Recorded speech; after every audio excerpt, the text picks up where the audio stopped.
Lumagda na ng kasunduan ang Criminal Investigation and Coordinating Center at ang Presidential Communications Office para sa mas mabilis na distribusyon ng application na kayang tumukoy ng mga deepfake. Yan ang ulat ni Rod Lagusad.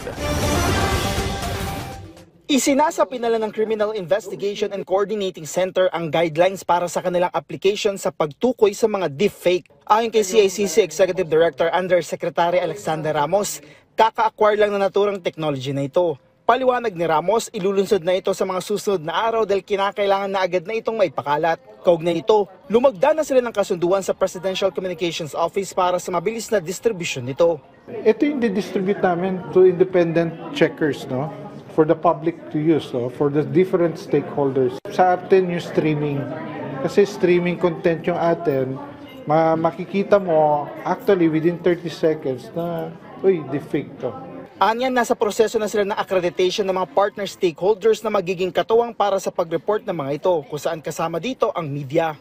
That will be the hub for reporting. Hindi na kailangan dito sa Metro Manila lahat. It will be decentralized to the provinces para doon palang nakokontrol lang nila ang content. Not just picture, video streams, the audio, because these are materials that are being propagated na illegally, no? Makikita mo rally pala yan noon pa. Una na anya nakinabang dito ang COMELEC at nais nilang palawakin pa ang sakop nito. Kasabay nito ang WhoScall, ang application na siyang may datos ng mga text scams at call scams sa bansa ng Gogolok na isang trust tech firm na katuwang ng CICC ay naglabas rin ng bagong feature ng app, ang Content Checker, na AI-powered na may kakayang tumukoy kung legit ba o hindi ang isang message o bagay sa social media. Kinakailangan lang maglagay ng mobile number o mag-upload dito gaya ng screenshot. It could be a screenshot of an SMS message sa inyo, pwedeng SMS message or pwedeng message na nandoon sa IM ninyo, pwede yung screenshot yun doon. Sir, itanong natin, scam ba ito, risky ba ito, or safe ba ito?